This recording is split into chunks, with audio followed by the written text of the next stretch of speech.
This episode is brought to you by the Film Festival Secrets Vault, a repository of film festival knowledge where I have gathered 95% of everything I've ever written, said, created, curated about film festivals over the last decade. It includes the full text of my book, Film Festival Secrets. It includes most of my online courses.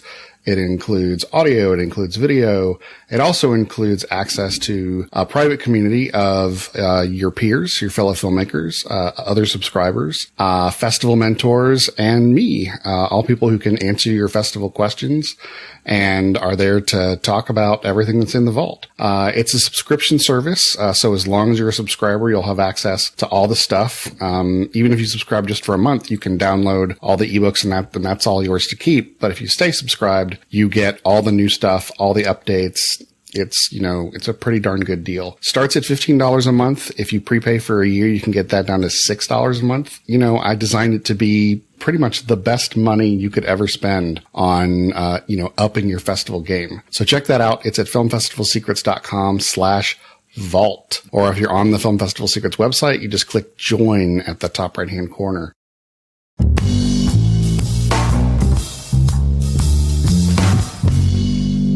So today I'm talking with Brad Wilke, who is one of the founders and very smart people at Smart House Creative and also a features program for the Seattle International Film Festival, which is really, really big and long festival, isn't it, Brad? Yes. SIFF is, by both length of time that it runs and number of films that are screened, the largest film festival in North America. It goes for 25 days, and we screen, approximately, I would say on average each year, just over 400 shorts and features. So there's a lot to see, and as a programmer, it really feels like a marathon that you're running. I mean, most festivals are 4 or 5 days to maybe 12 or 13 days, so you're usually tapping out about 2 weeks at the most, and SIFF goes for 3.5 weeks, just under 3.5 weeks. So that's a huge difference. So, you get winded there by about day 10 when you realize that you still have 15 days to go. I think I would insist either on being issued Prozac or a cyanide capsule. Right. I think that's good. And one of the great things is our director of programming, Beth Barrett. She, does a daily email with some cat videos and, kind of like a pep talk and, changes to the schedule and everything, but also about like not overdoing it at the parties and making sure you're hydrated and eating and getting your laundry done and all those kind of things. So, SIFF does its best to make sure that everybody is prepared or, has like a handle on their life as the festival rolls on. You kind of have to. I mean, there is an old saw in the festival world that it's a marathon, not a sprint, but yours really is a marathon. So that's impressive. How did you fall in with the folks at Seattle? I mean, it sounds like there's a fairly expansive programming team. How do you fit in?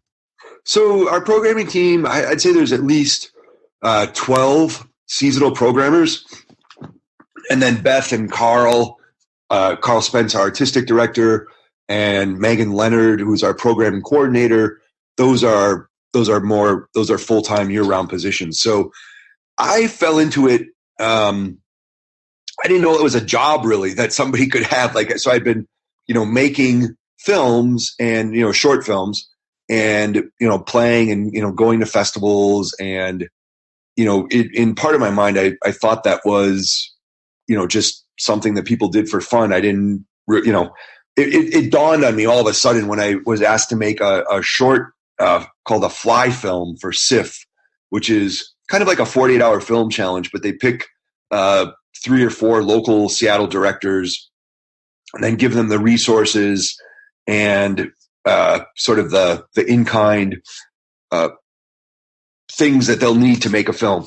And you get 5 days to shoot, 5 days to edit, and then 2 days to post-produce, and then it premieres at the festival. So that year, the short filmmakers in the Fly Film program were asked to be on the jury for the Future Wave shorts, which is SIF's 18 and under program. So as part of that process, we had to watch movies, and I was watching them with Dustin Casper, who is SIF's education manager and also programs the youth sections. And after that process was done, I just asked, I said, how do you become a programmer? I'm kind of interested in that. Like, what are the steps? So what happened was I started as a pre-screener, which is usually the first step in the process of becoming a programmer, is that you volunteer as a pre-screener. As a pre-screener, you watch all, submissions. Like, you're like kind of like the first filter or the first wave that a filmmaker might encounter after they submit their film to a festival. So I did that for a year, and then SIF ended up having an opening on their programming team, and I was being pretty proactive about it. And I said, I'd like to move from the pre-screener, into the programming, official programmer. And they were like, well, that's good, because you were the person that we were going to ask to come in and be a programmer. So, it's a combination of timing, I think, and then also just being, proactive and really trying to take, an active and, focused role in, moving that part of your career forward, if that's what you want to do. And then, so that was probably like 2008. So I think now that I've been a programmer with SIF for about 8 years. And since then, I've also started pre-screening for Sundance. So that's a paid job, but in that case, again, it is that first wave. So you're seeing, all the stuff that's submitted, because I think programmers sometimes they may see some submissions, but usually they're seeing stuff that's been watched at least once by a pre-screener, or, somebody has, passed it along. So it's interesting. It's different almost I think it's different probably for every festival, but there are also a lot of similarities among festivals around the country. So that's kind of how it started for me. And then, I've been there, like I said, for 8 years. And in that time I've, started the Catalyst program, and, SIF has always given me a lot of creative leeway to, to kind of build infrastructure and build programs and focus on areas within New American cinema, which is my focus area, as SIF calls it. So that's the basic, the gist of it. Sure. How much time do you devote to that? I mean, you have to split your time between Smart House and SIF. What's that balance like? Well, it kind of is, it's not so clear, really, how many hours are spent. Because I think if I ever figured out how many hours I spend watching movies or responding to emails or, just being a representative of SIF, I think it would be like 25 cents an hour or something like that. So I'd say that I probably, watch like 150 movies. I don't do any shorts. So I, watch 150 movies, and, the blending between SIF and Smart House work is very kind of fluid, because, I feel like a lot of times, like, I'm not, quote unquote working, because I'm enjoying, I have such a passion for what I'm doing on either side, watching movies and working with filmmakers to get their movies, a bigger audience, or trying. And I feel like those are all kind of connected, because I see so many of the films that are out there each year that it kind of just, it's like reading screenplays, it's like you read bad screenplays. It helps you write better. And I think seeing movies that have structural issues, or, don't come together like they're, that we're expected to, like, I think that also helps to be able to figure out, more clearly and kind of hone that gut instinct on which movies work, and which movies will work for an audience. So, I think that's, because when I approach a film that I'm watching as a screener or a programmer, I want to like it. So I don't approach it as, I think there's kind of two ways you could look at it. One way is like, all right, independent film, show me what you got. Like, make me, prove to me that you're worthy. Whereas in my case, I kind of look at it and say like, man, I can't wait to watch this movie because I'm going to discover a new voice, or I'm going to, have my mind blown by a new director or something. And then as the film goes on, it's more like it just doesn't live up to that expectation, or, it kind of chips away at that ideal. So, I go in wanting to like the movie and wanting to see something that's going to surprise or impress, or, just make me think differently. So I think that's one way, is just to, I don't know, like, I talk to a lot of programmers, and the ones I talk to all, and who become friends, seem to approach it in a similar way. Like, they don't want to, I don't think they get any joy out of rejecting. I mean, I don't think anybody gets any joy out of rejecting a film from a festival, which is such a harsh word, or passing on it, however you want to say it. But, I think the real fun, and I'm usually pretty transparent about that. Like, I'll talk to filmmakers, especially ones that have played at SIFF in the past, or that I have a relationship with, and, their film just doesn't make the cut for whatever reason. Those are phone calls that I'll make too. And those are, I don't look forward to those at all, but I feel like every time I've called a filmmaker to kind of break the news personally that they're, won't be playing, that has only ever strengthened the relationship. So it's interesting. Well, I think it's one of the more overlooked parts of the process by festivals that, even though you can only do it for a small number of filmmakers, you simply can't call all 700 or 5,000 or however many you get. Right. That if you do feel like there are people who are on the cusp, right, who almost made it, those people deserve something. They deserve an email. They deserve a phone call, whatever it is, to let them know, because otherwise they're getting what everybody else gets, which is black hole of, I gave you my money, I gave you my movie, and I got nothing. Yes. I got a big no, and that was it. And that's extremely frustrating. I did a survey on behalf of the Atlanta Film Festival a couple of years ago, asking filmmakers, if you had a programmer in a room and you could ask them one question, what would that question be? And the question was basically, what did you think of my movie? Right?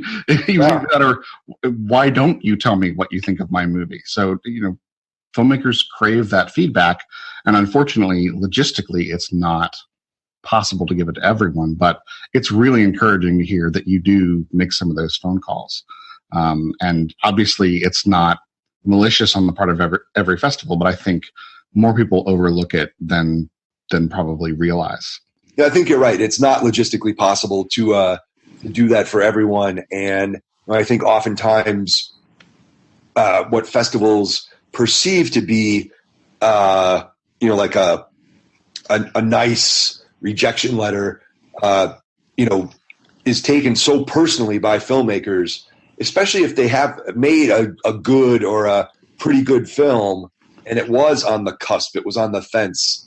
I think that can be really disheartening, having been there myself, on both sides of that email, that, it's like there are so many good movies that don't get into festivals for whatever reason. Like, it doesn't fit the theme that year, or, it's too long, or it's too short, or it does, like there's all these reasons. And I think the only reason, that's prominent or primary in a filmmaker's mind when they receive that rejection is that their movie is bad.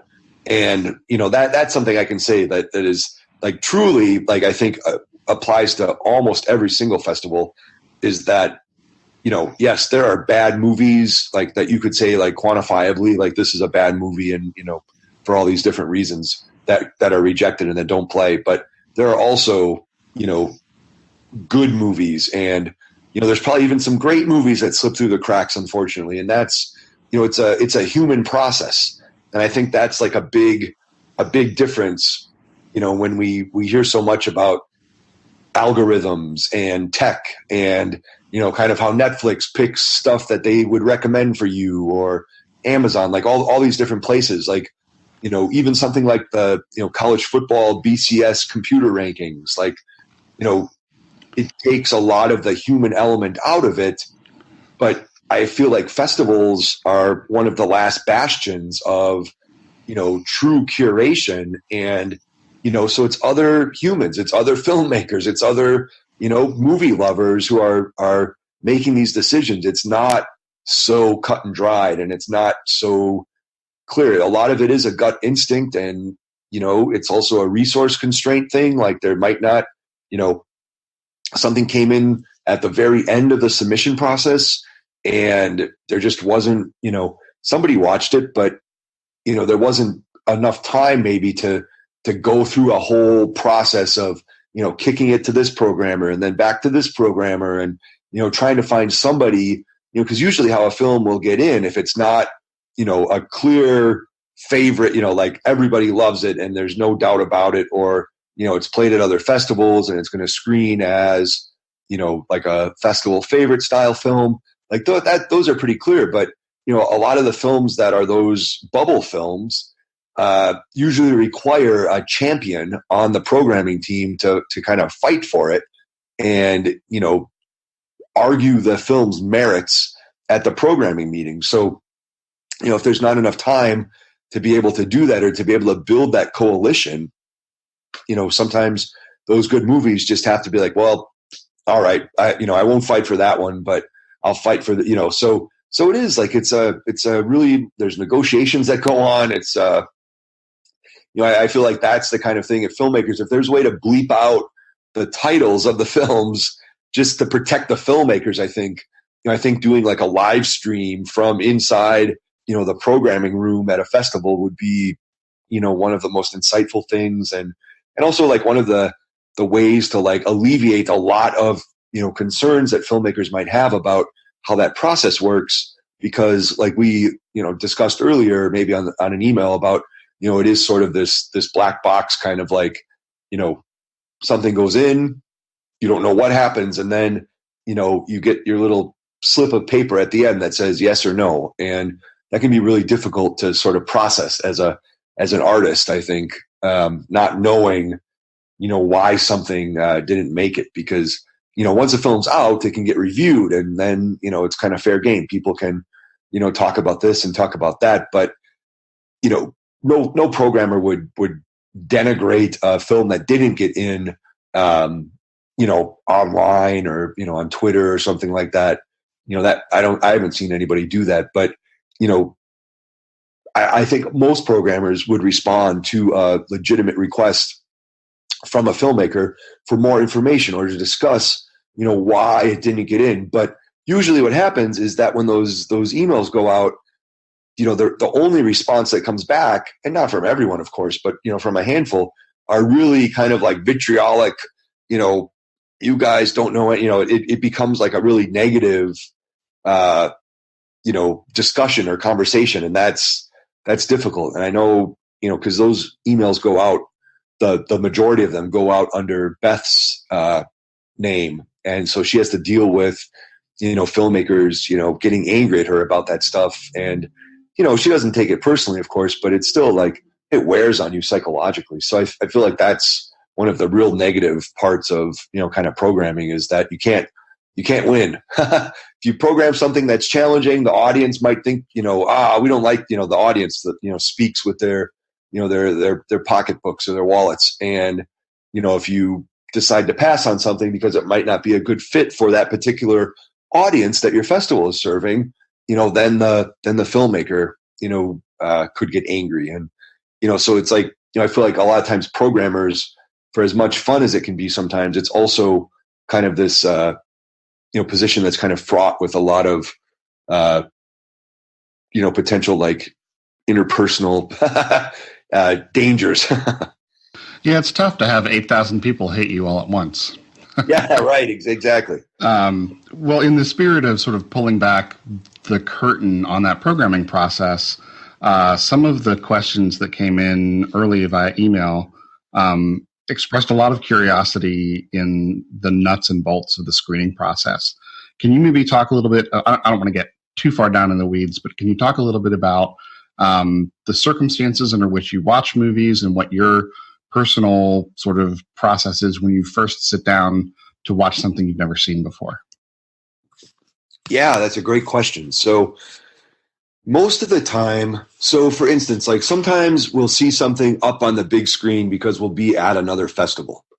And that usually means that the film has made it through, some set of filters, and it's, considered, kind of in play for, the festival circuit.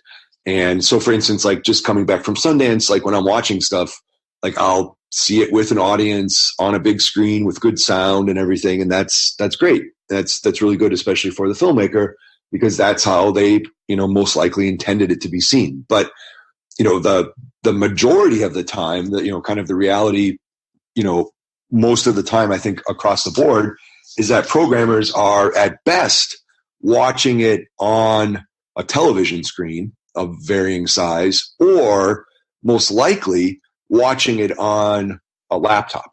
So I've never really watched a screener on my phone, but I'm not opposed. Like, I feel like it's people will vary on their opinions about this.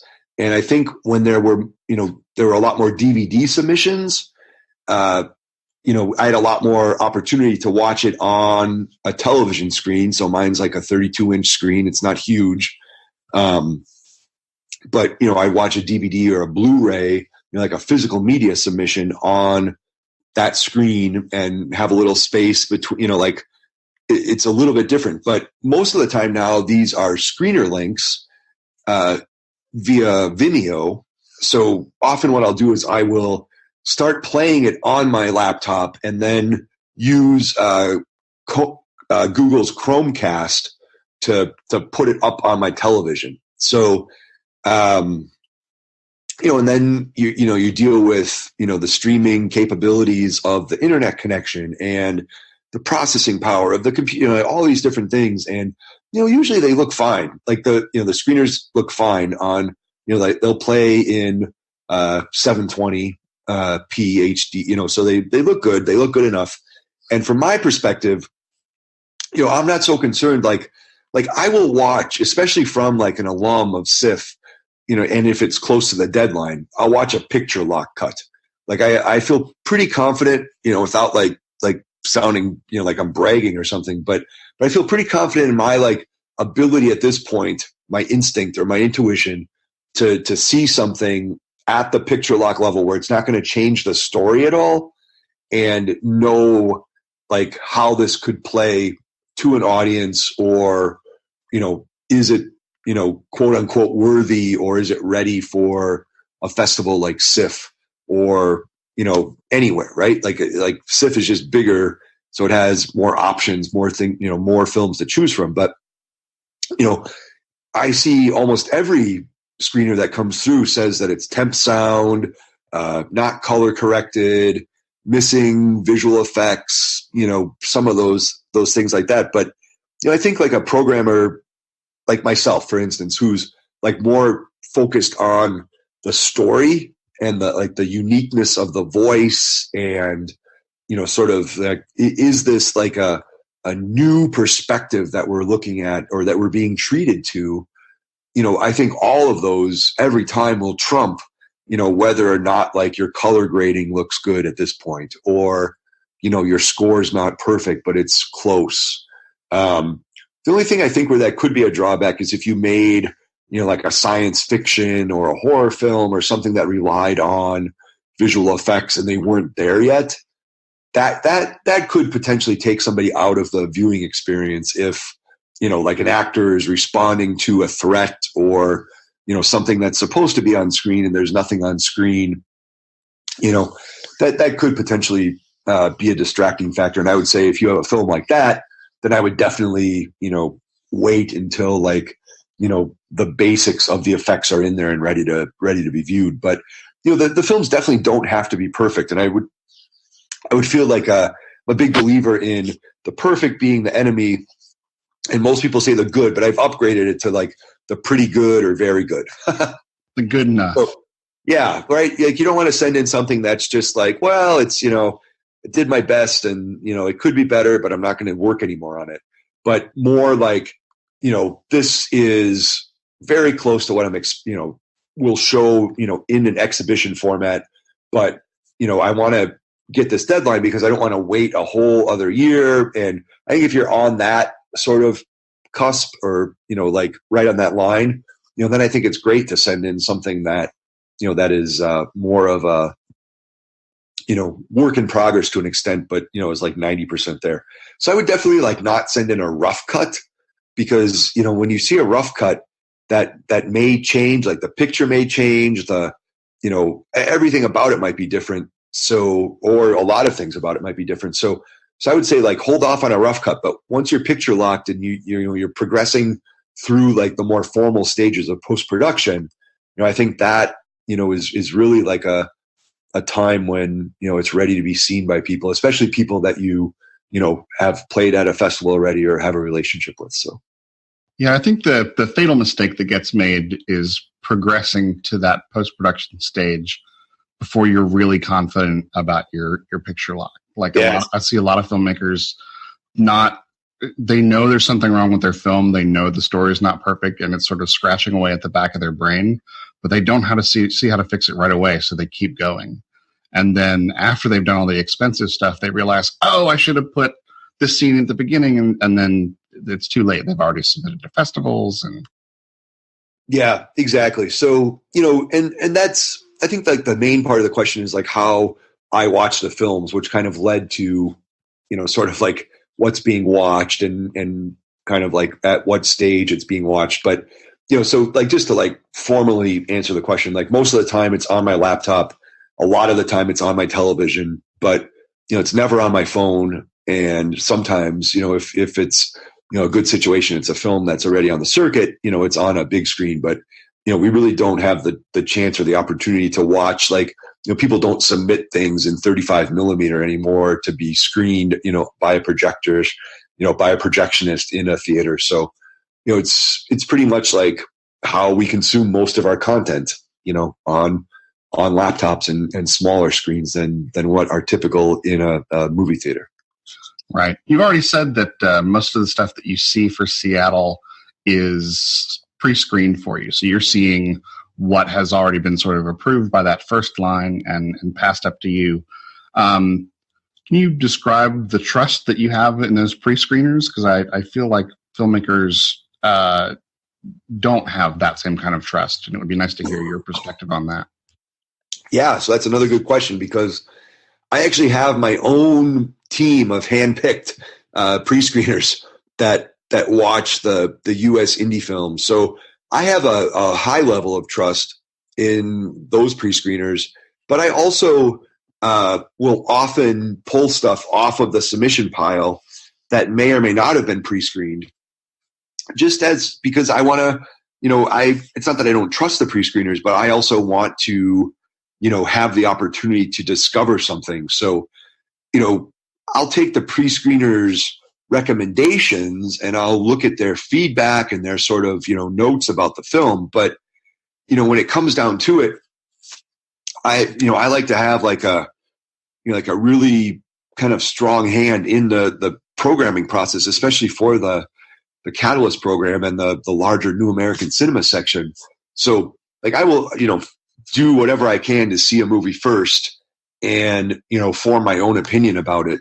It's not possible, of course, logistically to watch me personally to watch every single submitted, U.S. narrative feature, but I try to get my hands on as many as possible and, then rely on the pre-screeners. So like for me, like I think of the pre-screeners more as kind of like a safety net in a lot of ways to like ensure that, at least, the sort of like the compound that has been made between, sort of like the filmmaker and the festival in that submission process that, that somebody is taking care to watch this and their film is being adjudicated, in a fair manner and, somebody's getting a look at it. I think that's kind of more how I see a pre-screener. I don't see them as sort of like making my job easier.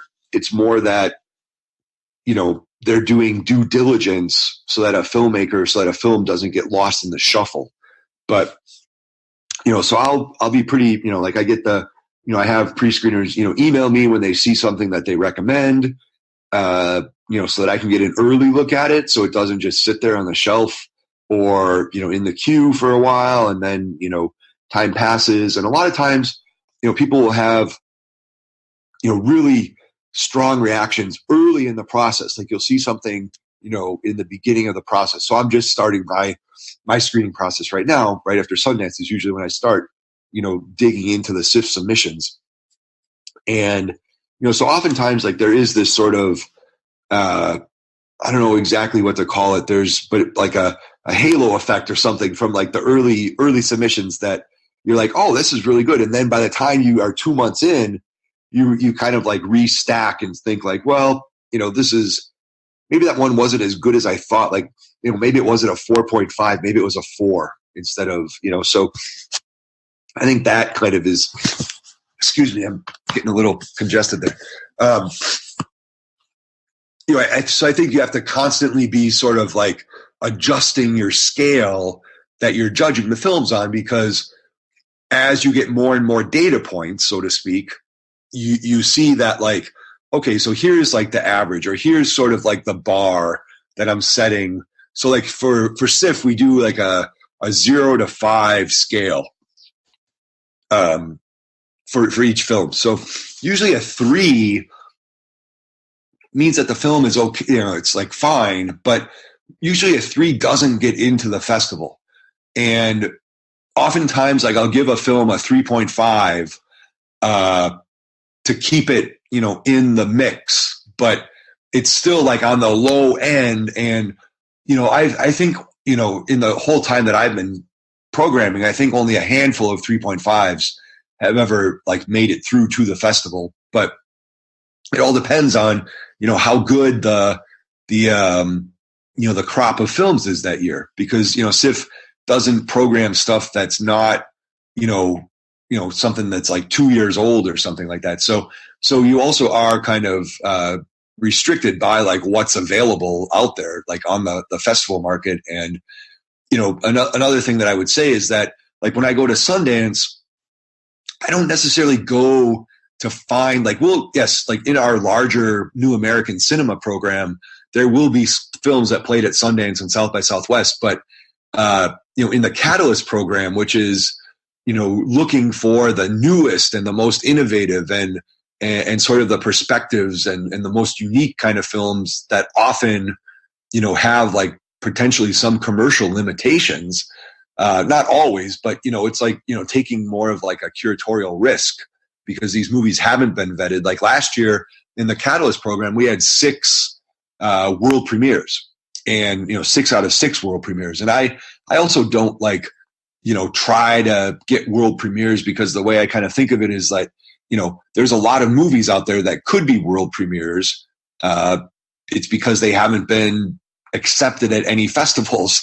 And the odds of that being because they've slipped through the cracks at all of these festivals versus they're just not, the quality of the film is not that good. The odds are much higher in the, the sense of the latter than the former. So, I think going to Sundance for me is more about kind of like taking the pulse or, kind of like getting a lay of the land of, indie film in America in 2016. And what do we have? Like, what does it look like right now? And then, kind of seeing how the submissions stack up against that and using that kind of as a yardstick in some ways. And, so it's, it's interesting. It's exciting, but it's not, that pre-screening process, kind of get back to the beginning of the question is, for me, like I said, it's more of kind of like a safety net or like a way to kind of like, make sure that, somebody is watching the films for, and checking out the stuff. But like I said, I try to, kind of like act as a pre-screener myself when I'm programming, because I don't necessarily like to rely solely on somebody else's opinion.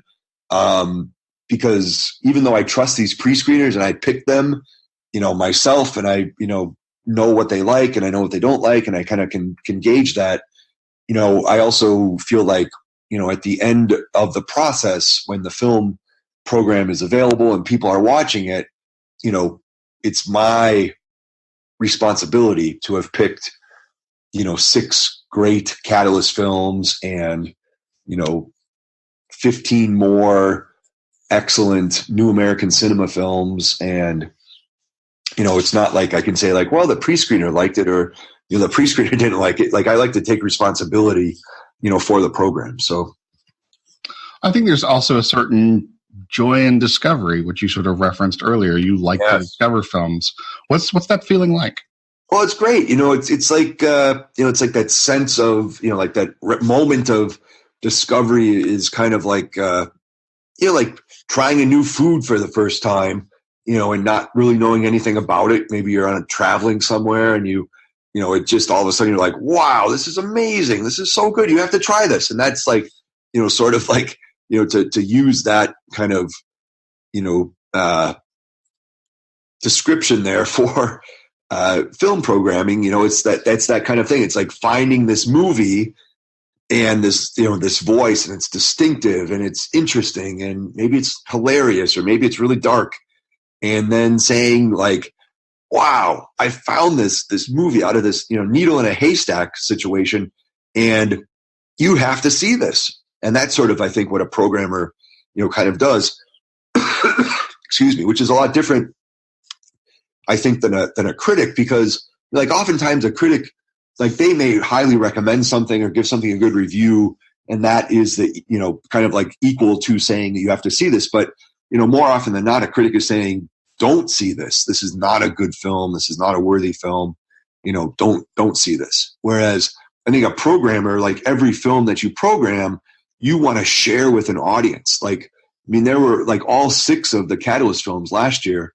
Like I couldn't wait to share with the SIF audience. And, it was really gratifying when one of the Catalyst films called the film Chatty Catties won the jury prize for, the Forpresky jury prize that SIF has. And I think in the last like 4 years or so since we've been doing Catalyst, I think a Catalyst film has won the Forpresky jury prize 3 out of the 4 years that the program's been in existence. So I feel like that to me is like a really good indicator that I'm finding stuff that is interesting and that it's resonating with other festival programmers or curators and also with the audience. Like so it's a balancing act in a lot of ways, but it's always that moment of discovery. Like this is by far, like I would say the next 2 weeks are probably like by far like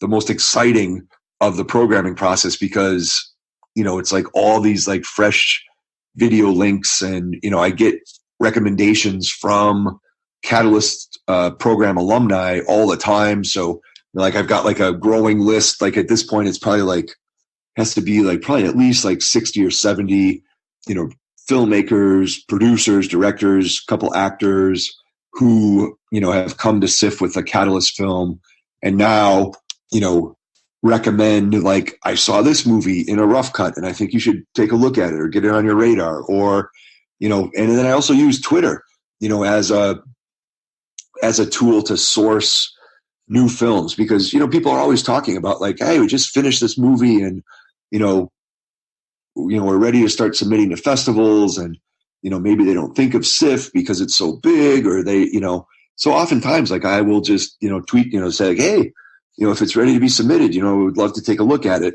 And, so I feel like, being proactive as a programmer is, not the only way, but it could be one of the better ways to ensure that you are seeing, as many of the newest, most interesting films that are out there. Because, to kind of do it in a passive way where you're just waiting for things to be submitted, or you're waiting for a pre-screener to finish watching stuff so that you can start watching stuff.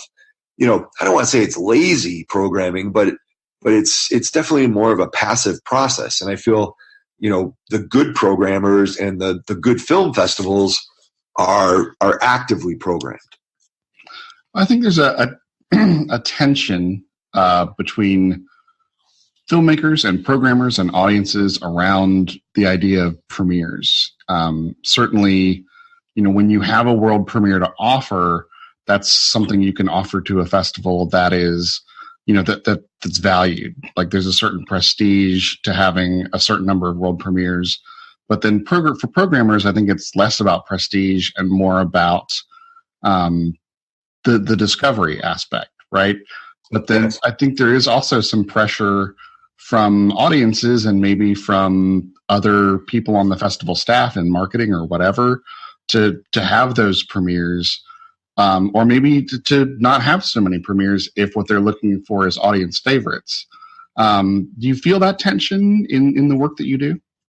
Oh yeah, all the time. Like I think, when it comes to a premiere, probably the most important reason for a premiere, and I say that in quotes kind of and with a grain of salt, is, to be able to list the number of premieres in the press release that goes out about, the festival's program that year. And just confirming the worst fear of every filmmaker listening.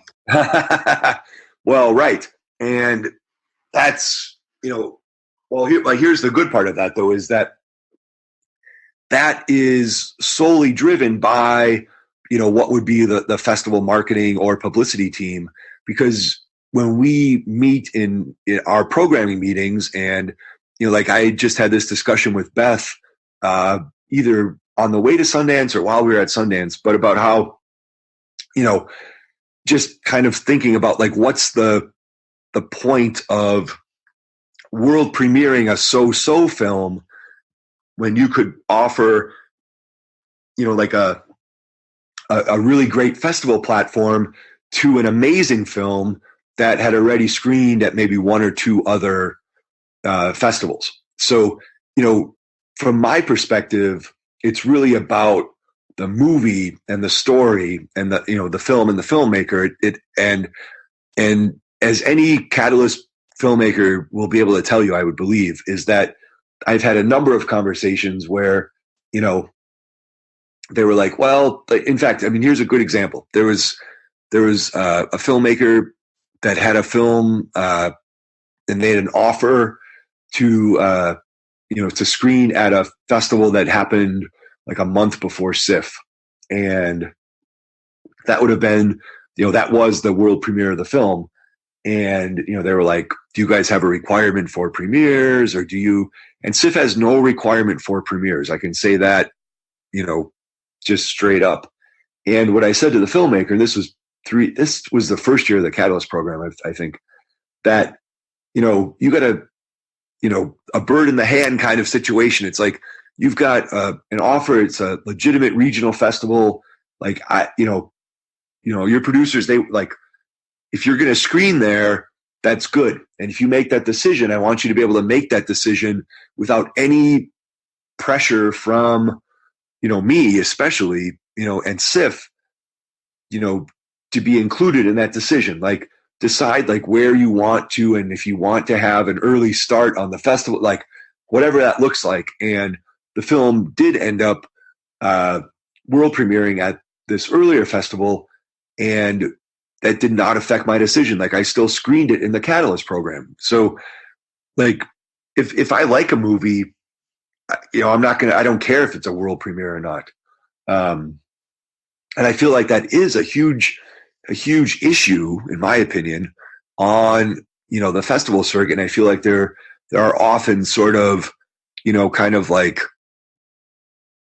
territory, kind of like lines drawn in the sand, let's say, between, big festivals saying, well, if you screen here, we won't screen you here, and you have to choose. And I think what that does is it puts the filmmaker in a really terrible position because, from my perspective, festivals are here to support filmmakers, not the other way around. Like, I've often thought that, like, festivals need filmmakers making movies and submitting them more than, a filmmaker needs any one individual festival, to support them. So, I think like festivals, should play a role that is a support role and that is, in whatever way possible, like kind of like a nurturing or a cultivating role, and not a role where it becomes like a, sort of like a an adversarial relationship between a filmmaker and a festival over a premiere.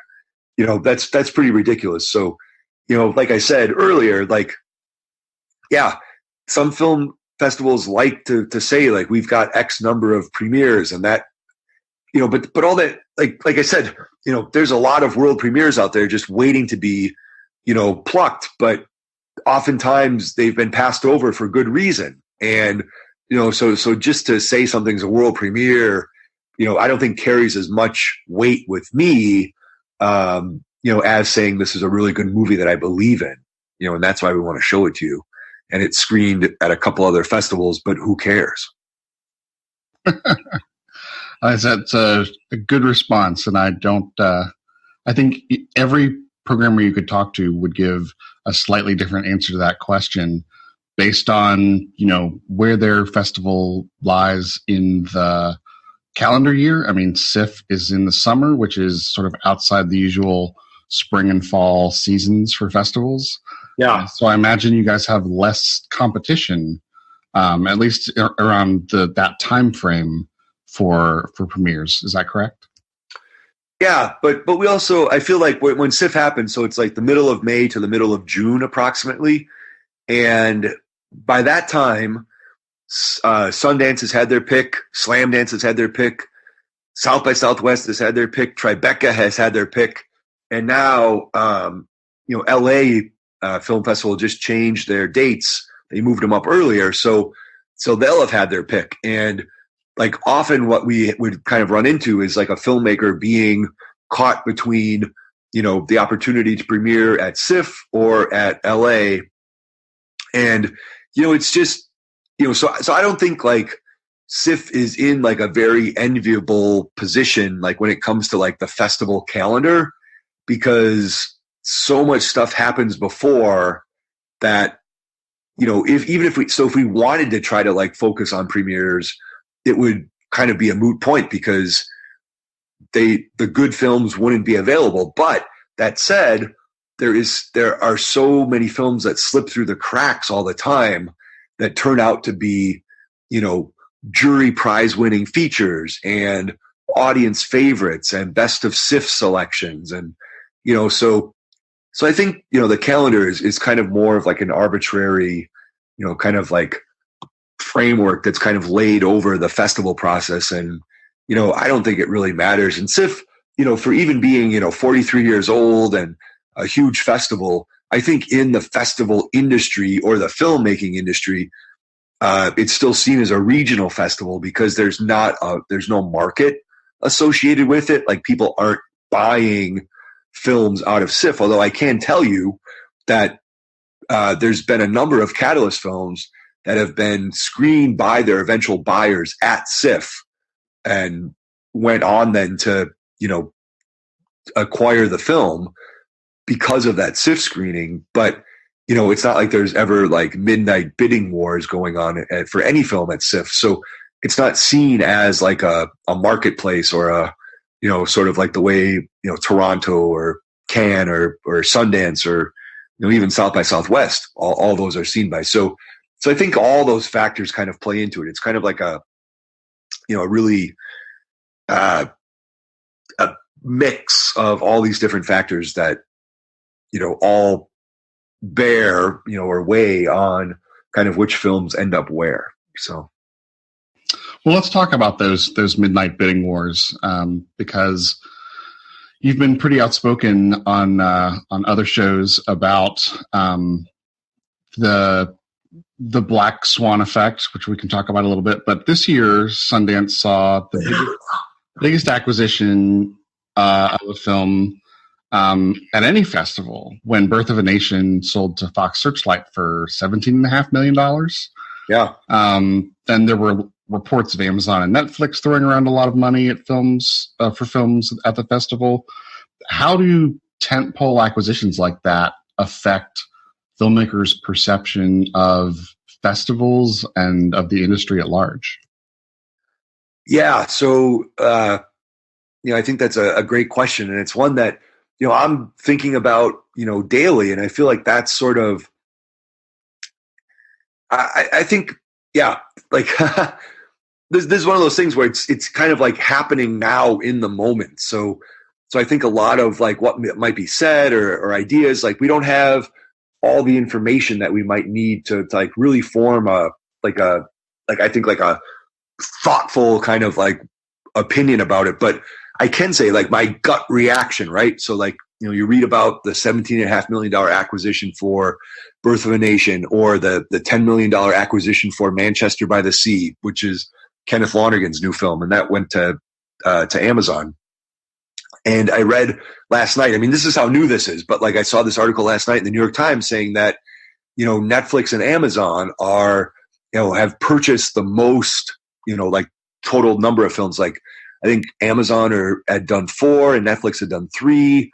And at that time, the Fox Searchlight deal was not finished. So, but even, not counting like dollars, but just like total number of films, it looks like it was like Netflix and Amazon had 7, and, a traditional distributor such as Fox Searchlight had 1. And I think, kind of the way I looked at it last night is sort of like, we're going to see that as the new normal, in my opinion, because there's so much cash that has been generated at these online, non-brick and mortar websites that are able to, they'll just, there's more money there. There's not as much overhead necessarily as there is at a traditional distributor. And there's a lot more access.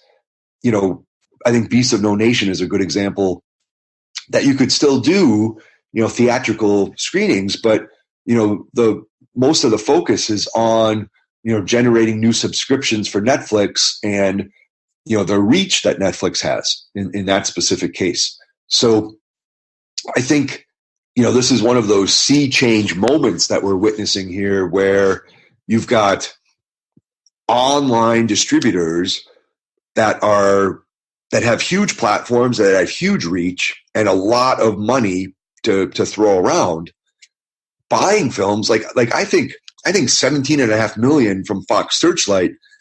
I think that was probably like a huge stretch for Fox Searchlight to pay $17.5 million. But I think, for like Amazon to pay $10 million, I think that was probably a drop in the bucket for them. And I think we're going to start. So what I think we'll see is that, you'll start seeing more and more of these $10 million acquisitions, but they're going to be films that have something that they can sell, right? So, Lonergan's example, I think, is a really interesting one because, it has Casey Affleck, Mark Ruffalo. Kenneth Lonergan has a track record as an award-winning filmmaker and playwright. And, apparently it's a really good movie. So I think it would have been unheard of a few years ago to pay $10 million for that film. That would have been, probably like a $2.5 million acquisition.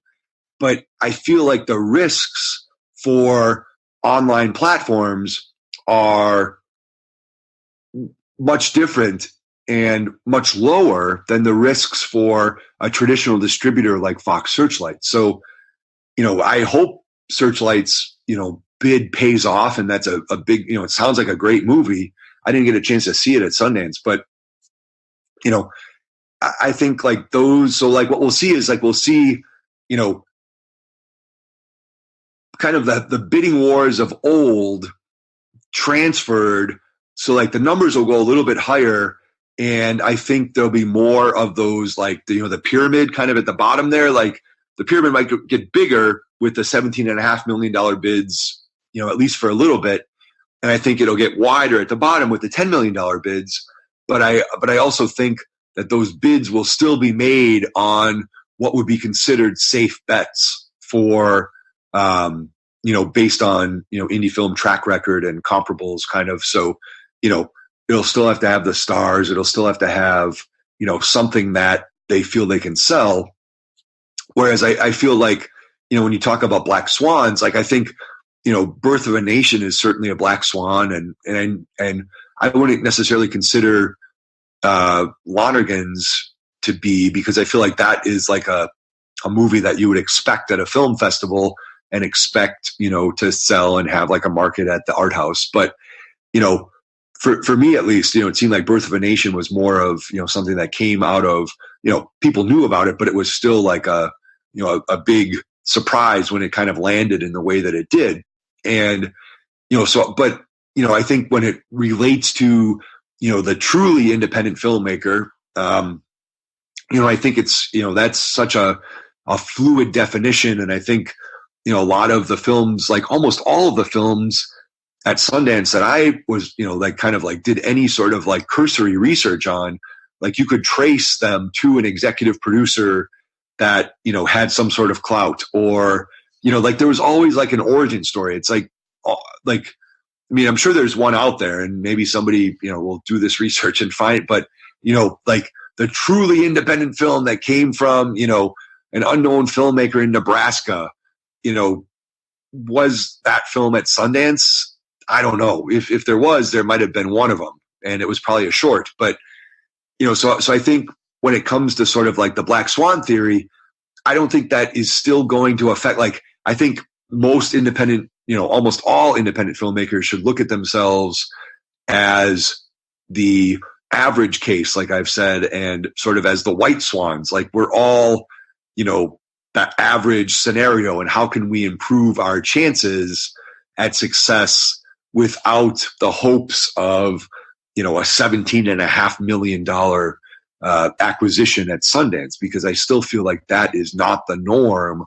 Although I think we'll be seeing a lot more of those $10 million acquisitions, just because I think money has a different value to a streaming or an online platform than it does to, a traditional distributor. So it's interesting. I mean, I don't think there's like a really clear-cut answer at this point, but, I think it's really fascinating, because you could also look and say, these are record-breaking deals, but,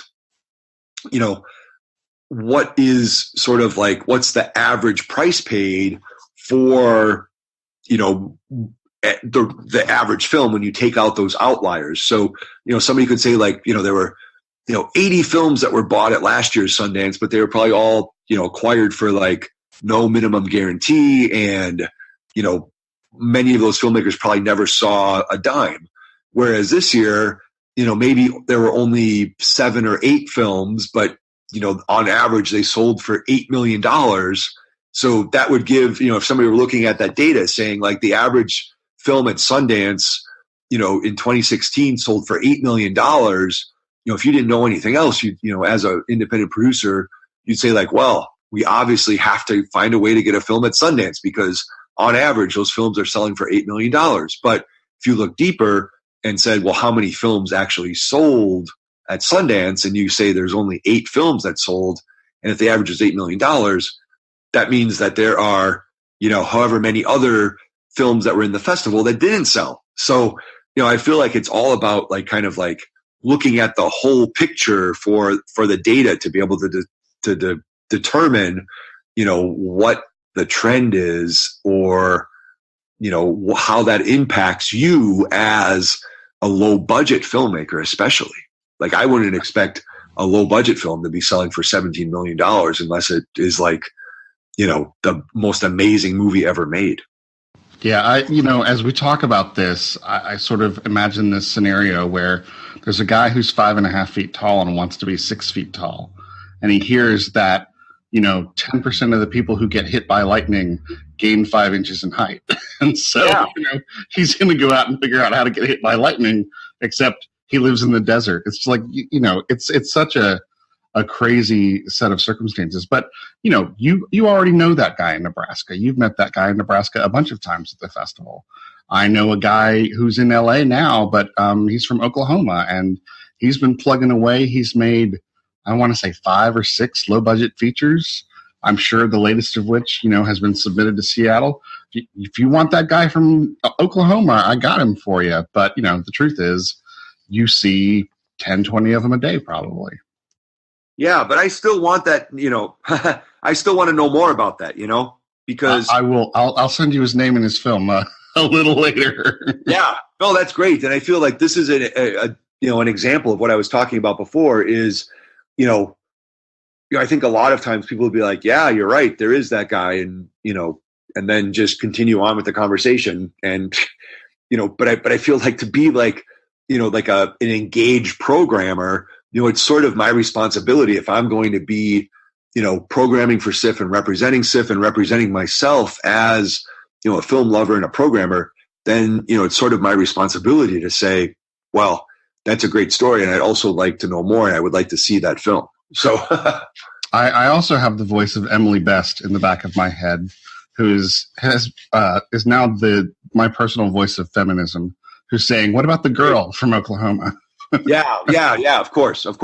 Well, I might have said that, but I all the time filmmaker, it to me is like I love to find, especially finding a new female voice is even more exciting, honestly, because I feel like there's not as many female filmmakers in general, but I feel like they're also oftentimes not getting the platform that it's so easy for, somebody like myself, for instance, like a white male filmmaker. I'm not really a filmmaker anymore, but, a white male, I think there is that definite male privilege, white privilege, all those kind of things. So, I'm glad you brought that up, because I think that is, something that has to be taken into account and film programmers should be aware of, sort of is how is this panel shaping up?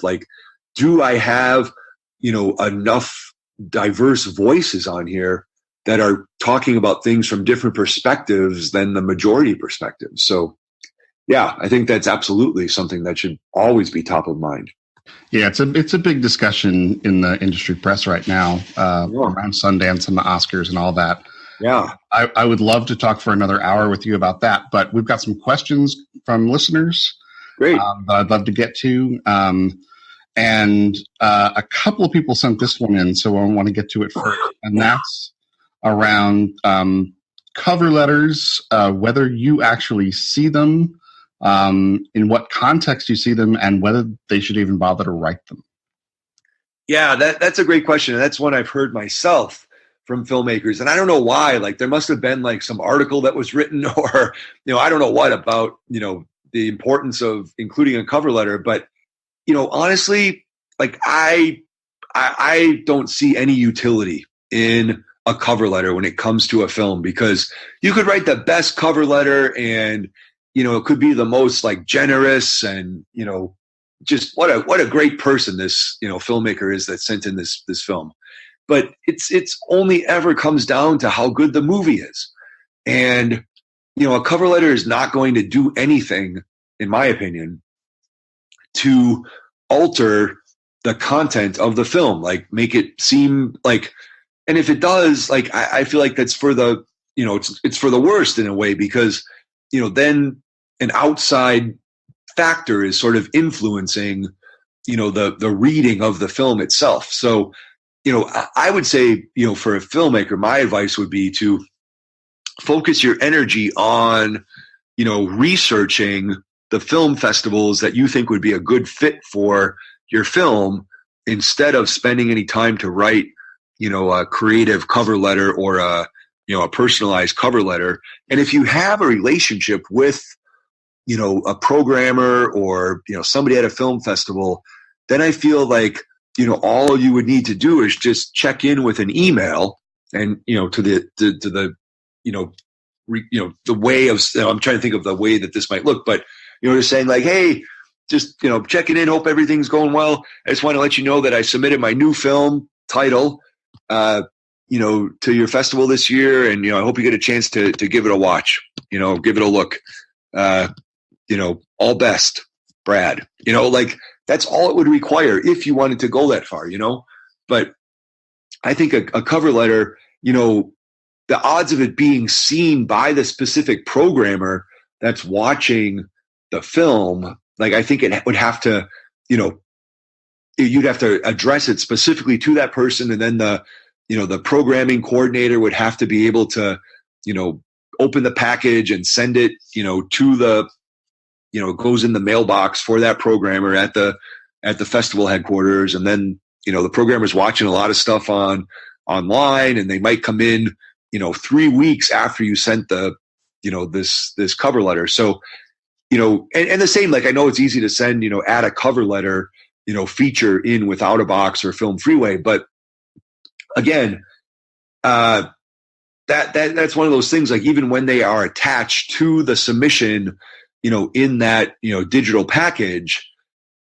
I often won't notice like where the cover letters, you're supposed to access the cover letter, or, sometimes the cover letters are poorly written and it's almost like a negative thing, so I feel like, when you look at it, like all the different outcomes from a cover letter submission, I would say like, the odds are against you that it's going to help your film in any way. And, honestly, it shouldn't really help your film, because I don't mean this in a negative way. I do care if you're a nice person, but it doesn't influence, how I look at your film. If, you come across as being humorous or, a gentle soul or a kind person in the cover letter, that's great. Good for you. And I'm glad. And, I would, love to meet you at some point, but, it's not going to influence whether or not the film gets into the festival, in my opinion. Yeah, I think the opposing view is that if you don't even try to acknowledge the fact that you picked this festival for some reason, then it's sort of viewed as you didn't care enough to even say hello. And I think that matters more on Without a Box, where when you click on a film's title, the cover letter is the first thing you see, right, before you can click through the online screener. But honestly, having a wall of text that basically says nothing is almost as bad as writing nothing at all. Yep. And, and just like that idea of, sort of a filmmaker proving to a festival that like they've done their due diligence, and, like to me, I kind of feel like that is just like one more requirement of a filmmaker, like a thing to like another hoop to jump through, kind of, that to me, I feel is superfluous to the whole process. Like, I don't see it personally. I don't take it personally. And, for me, it's like, I got to watch so many movies that I also don't want to read a cover letter, even if it just takes a minute.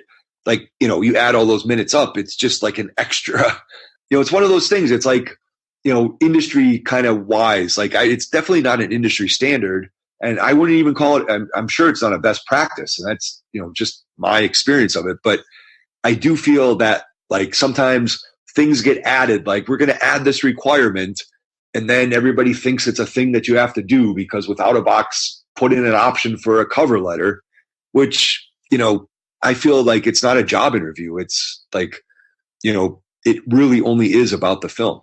So yeah, I think it's interesting, and yeah, sometimes it's nice to have a personal touch, but it's just one more thing that I feel like a filmmaker already has to do so many things that, a cover letter just seems to me like, good God, just give these people a break. Okay, I see we have 10 open questions in the Q&A, so we're going to cut it off there. No more questions at this point because we've got enough to get through. I don't know how much time you have, Brad, but if you want to go lightning round on these, we can. Yeah, let's do that. I got to be somewhere, like I think at 11:30. But okay, then let's do lightning round for these next questions. Is it better to wait for a movie to get into a festival and then get legitimate reviews, or does it help to have a bunch of reviews from blogs and smaller online journals when submitting to festivals? Again, I don't think it's necessarily one or the other is important. Like, I think the odds of having like the only way that reviewer is going to see your film, I guess, is if you send it to them. I think the best way, I will answer this in a clear, I think the best way to do it is to only submit to film festivals, because if you have a good film, it'll get into some festivals. Like, it won't get into, I'd say like you'd have like a 30% success rate would probably be like a solid success rate for a film when it comes to festival submission acceptances, especially if it's a feature. Like, you'll get reviews out of that. And especially like once you know which festivals you'll be in, then you could figure out which blogs or which outlets cover that festival and then say, my film's going to be playing on such and such a date. I'd love for you to come and take a look at it. If you're free, I can set a ticket aside for you. And I feel like that's probably the best way to generate reviews, because if you just send your film screener, to a blog, and, I don't know, like there's so many blogs out there that I feel like, I'm not going to know if this blog, was a friend of the filmmaker, so I feel like it's not going to necessarily influence, like if you send like a sterling review from an unknown blog as part of your submission package or follow-up or whatever, that's not, again, like really going to have like too much of an impact. But, if I see that there is a review from a previous festival that's included, or, it's a follow-up piece or whatever, I just find it on my own by doing some research, which I usually do. When there's a film that I watch that I kind of like, I want to see where it's played. I want to see, kind of how it got started, all that kind of stuff. Then I think like finding a review on my own that came from, what seems to be, like a non-preferential source, to the filmmaker, then, that could carry not weight, but it would be like, okay, like this movie's out there, like it's in play, so to speak, like I said.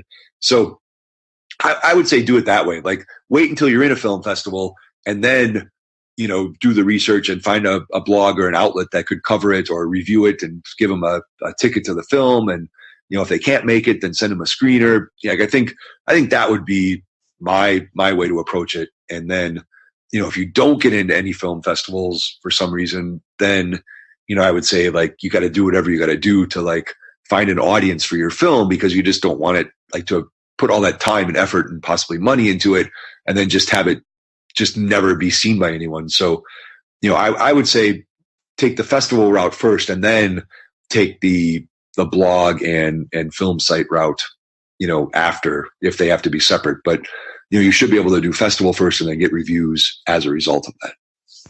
Gotcha. Okay. 1 down, 9 to go. Is it a bad idea to send a submission during the late deadline? Oh, no, it's not a bad idea, but I feel like the best idea is to send it, as soon as you feel like it's ready to be viewed by a programmer or a critical eye. Because, like late deadlines, yes, there's like a flood of submissions during the late deadline. And, like it's not every one of those gets, a full, 3 people watching it and discussion and, because I think most festivals, guarantee that one person at least will watch it, if not 2, maybe.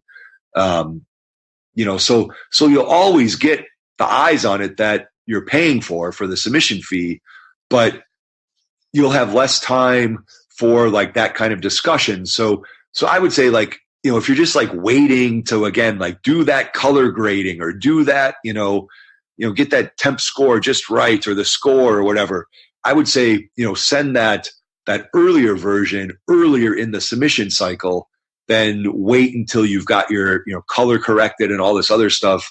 And then it's going to be during the late submission period, because I think it's always best to send it earlier as long as it's ready. I would say like, there's no reason to procrastinate or, try to make it perfect and then end up sending it the last day of the deadline, because there's just going to be a huge wave. So the film's really going to have to stand out. It just becomes more of a numbers game at that point. Right. Do you feel comfortable answering a question about shorts and premieres? Yeah, it depends. Let's hear it and kind of shoot. So for shorts, is there an advantage to having some selection screenings under your belt as opposed to being a world premiere? Or is there maybe a disadvantage or a stigma for a short that hasn't premiered yet? There's definitely, yeah. So I could say this because it's pretty much the same as a feature, at least with SIF. There's definitely not a disadvantage to not having screenings, but it comes down to, again, like I kind of used that term before, curatorial risk, where like, it depends, like, will the programmer want to take a risk on this film? And the times when programmers do want to take a risk is when it's a really good film. So, that kind of is what sets, like, shorts are even more likely to slip through the cracks than features are, because there's even more, and there's, just so many and different levels of, different types, different levels of quality and everything. So I think, a film that comes to a festival with a track record, that never hurts it. Like, it's not going to be like, oh, we won't premiere this. I mean, even at Sundance, there were shorts that I saw that had already played at a number of different festivals, but the Sundance programmers just liked them, and, they played at Sundance. So I think especially with shorts, that idea of, has to be a world premiere or can't be anywhere online. Like, I think that's really kind of fading, and it's really more about like, where's the good content? Where are the good short films? And we want to screen them regardless of where they've played before. And I think, if you are just hitting the festival cycle, at a certain point, and your first round of submissions, it's going to be a world premiere. I don't think that's a bad thing by any means, that nobody's screened it before, because filmmakers will see, because usually there's a place on programmers will see this because usually there's a place on the submission form, that says when it was completed. So, if you say it was completed in, February of 2016, well, then it's pretty obvious that, it wasn't submitted to Sundance or Slamdance or places like that you're seeing this, pretty fresh off the cutting room. So here's the perennial question. What if your movie was self-funded and you don't have a lot of money to spend on festival submissions? How would you approach that when emailing a festival to ask for a submission fee waiver? Yeah, so that's a tough one because, festivals really do rely on submission fees and ticket sales, during the festival as a large revenue stream. So, SIFT does give waivers, but there has to be a case for it. So usually it's for, a film from an alumni of the festival who's, had something there before, had a couple things there before, or, has a relationship with the festival.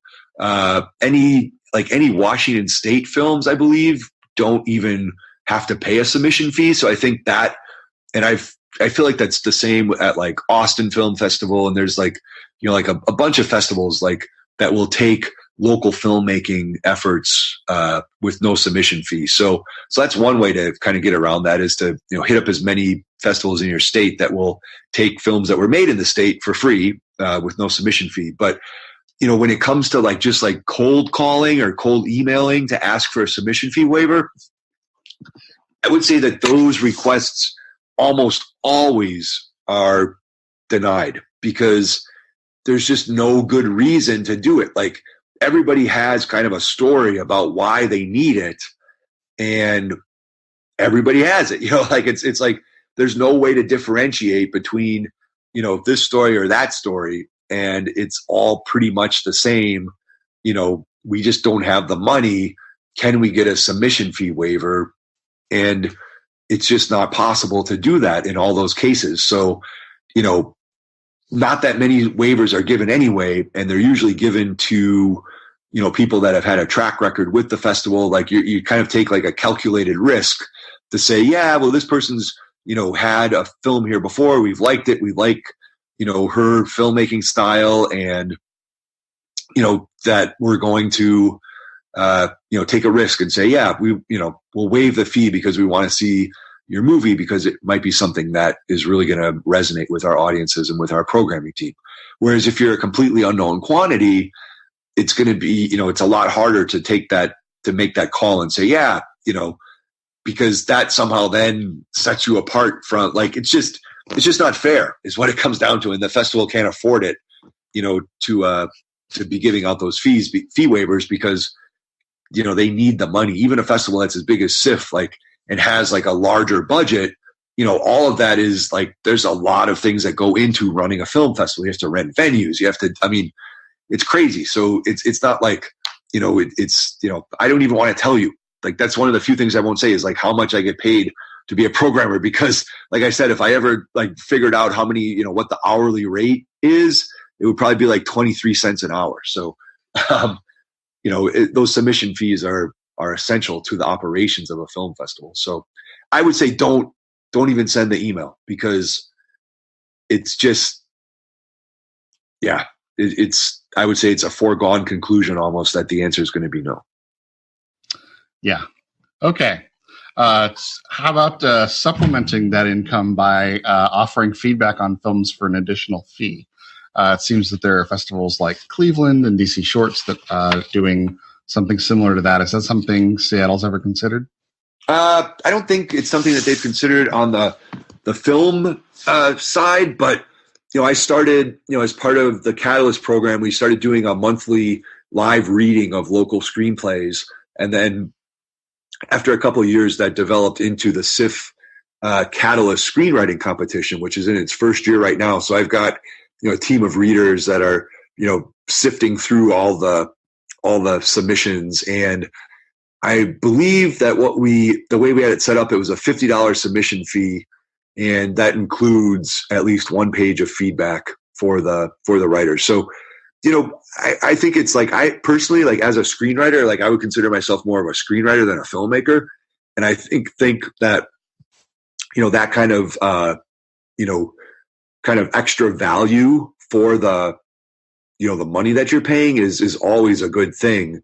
I just think it's because of the number of submissions that we receive for the screenplay contest, where we're not as many as we received, as like film submissions.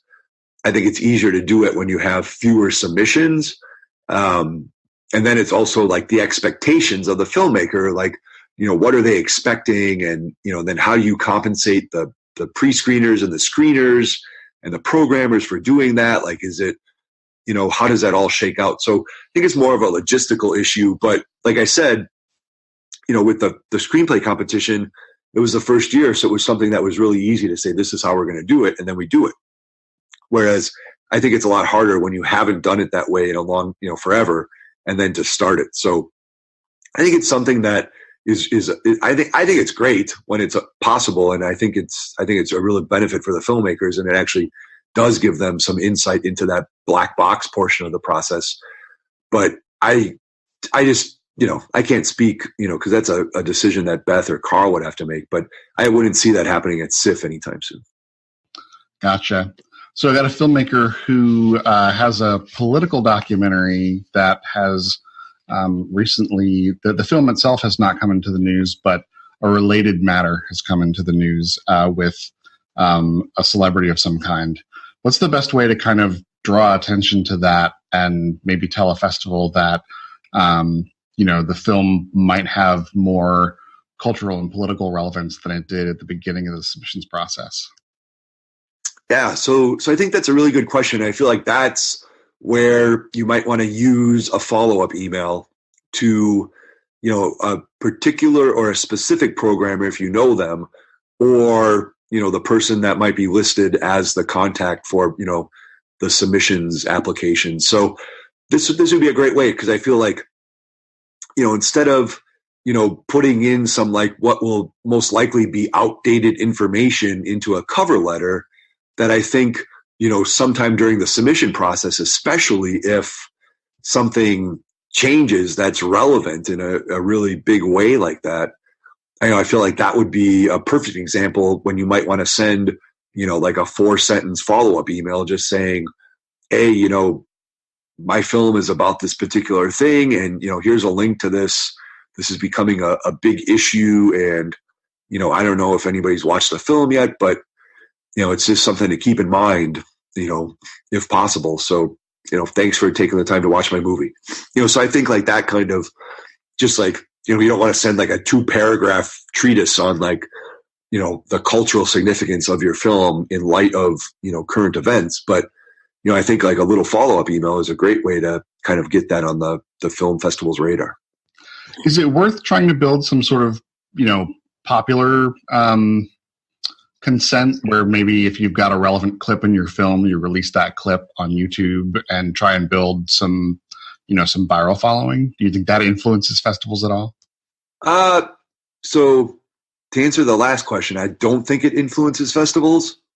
And it, that doesn't mean that, festivals like, we're all people, like we, might see that, but so it could like, but I feel like, again, like that clip is probably coming from the film itself. So it's going to be in the movie.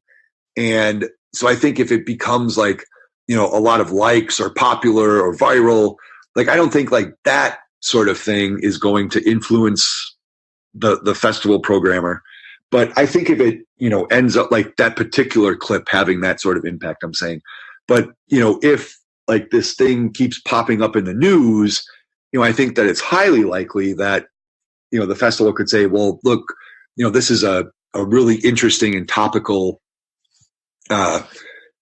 aspect here. I think we should, maybe take a closer look at this film, or, so I think, yeah, like you just never know. Like, I don't think you could count on it influencing the festival, but I think it would be good to do anyway, just from like a promo and marketing standpoint, for building the audience, for the film in general.